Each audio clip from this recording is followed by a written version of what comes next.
Hello, I'm Get the Cans, and I am most certainly not a criminal.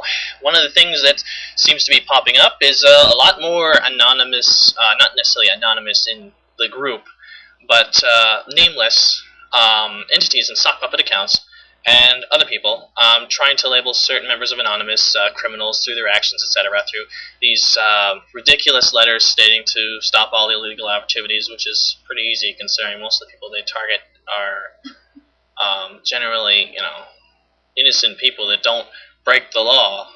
Maybe some of them, but it's hard to say. Generally speaking, they the so-called Church of Scientology, the COS, they have a habit of labeling anyone who disagrees with them as criminals. And what's really disappointing is that some of the public seems to agree. Now, most of the people that disagree probably don't know anything about what they're talking about. They don't know the worst of it. I mean, a lot of the stuff that happens in the organization are things that should never happen. They should never have happened. It's, half the time when I talk to people about the stuff that happens within the organization, they just roll their eyes and they laugh. They think I'm making it up, like I'm some kind of street corner conspiracy theorist. But it's like, no, I have court documents and dates and witness testimony to back all this up, and it's all facts, but usually they don't listen because they really can't believe the audacity of it all. That some church, some weird little religion could be doing all that. That the people think that we're some kind of scary bunch of people. It's just stupid. It's really what it is. It's the ignorant buying the story from the shiny and apparently impeccable COS advertisements that they're showing on like television, on the internet, and through their well-produced high-budget movies and DVDs and pamphlets and TV commercials and radio announcements or whatever the hell they have, those stupid audio recordings that they play over and over outside their buildings. Annoying. And it's like, it's just stupid. It's people buying too much into the media is what it really is. That's basically what ended up happening a long time ago. The reason that the COS got away with this is generally anybody who had anything to say about them got drowned out. Every single source of information that somebody could have used to get information had been twisted by the COS in some way to make them in a good light. And it would have been absolutely perfect for them if Operation Snow White would have went off without a hitch. Basically, at that point, that would pretty much be the end of society right there, as far as I'm concerned. The one organization controlling everything, and it's not even for their own benefit. I mean, maybe the top management, for sure, definitely having an army of slaves, people that are willing to do whatever you want, as long as you promise them OT powers. Most certainly, they would be willing to do it, right? Most certainly, they would be willing to have this organization and to run it and think it's the greatest thing ever. But, I mean, it doesn't really even benefit their members specifically. I mean, there's a lot of members that are denied medical treatment and a lot of other things that people already know about, the abuse, child abuse, some sexual abuse, and the pressure that they put on their employees to make money. It's crazy and it's insane, and then, yeah. But anyways, up to this point, they've been basically able to buy out papers and books that say anything bad about Scientology, and they've been able to use their immense wealth to squelch out any free voice out there and bombard the media. And now all these people out there, not a whole lot of them, there's actually quite a few people, and mostly intelligent people because they actually bothered to do the research. They know about the scams, but unfortunately, working Joe Schmo, he doesn't know.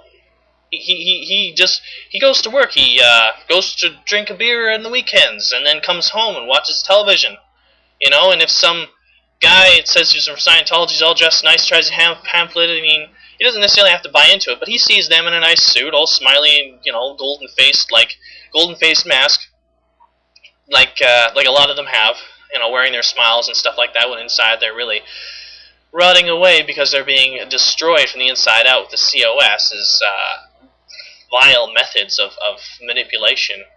But basically, they see this perfect image over here. And then you have a group like us.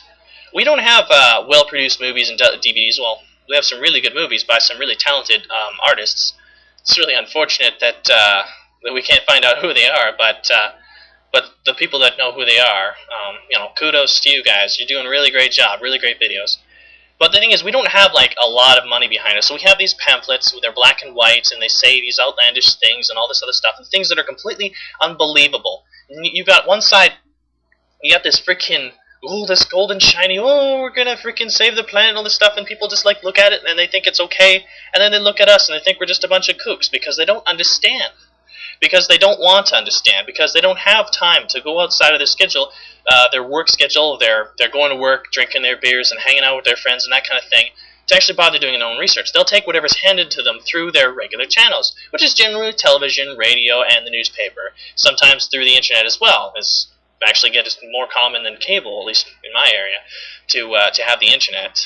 It took me a while, but I actually talked to a lot of the people that I know just out of getting... anyways. The thing is, even if something looks really good, you really have to consider these days whether or not it really is what it seems to be.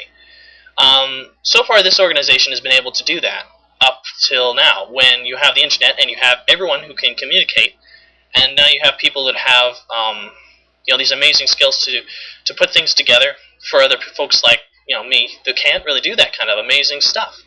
And we're trying to get information out there to the average Joe so that he can stop looking at us as though we're just a bunch of kooks, attacking some silly little religion, even though it's not really a religion. It's this, I don't know, it's like a really, really well-made statue, and on the inside is a bunch of flesh-eating beetles, and, you'll turn your back to it, and all of a sudden the beetles just come out and they just destroy you because you don't expect it.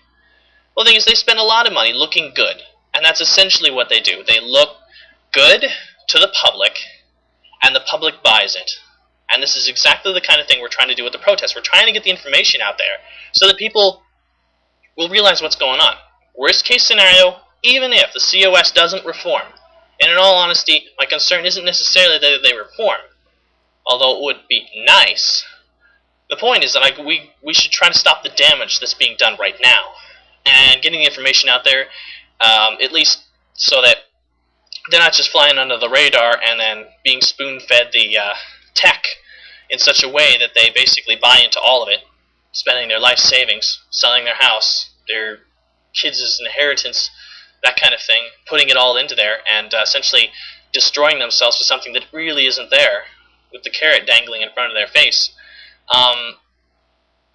Basically trying to get the information out there so at least they can somehow have something before they go in there to have the other side's opinion, because once they're in, they don't listen anymore. Some of them might listen, but they don't actually hear it, in one ear and out the other, or whatever, but they're rose-colored lenses, if I'm using that saying right. And you're seeing the world in a certain way, the Scientology way. If anyone disagrees with Scientology, it is because they are criminals, and not because they have information that might actually be right. Whatever. But that's just the way it goes. We don't do just protests. There's a lot of stuff that I do that isn't related to protesting. This blog is just one of them. I do lots of other stuff too, but I'm not going to say what. But people out there know who they are. So, anyways, final words. It isn't necessarily true that what you see is what you get in the case of the Church of Scientology. Sometimes more than you could imagine is happening just outside of your perspective, so don't judge a book by its cover.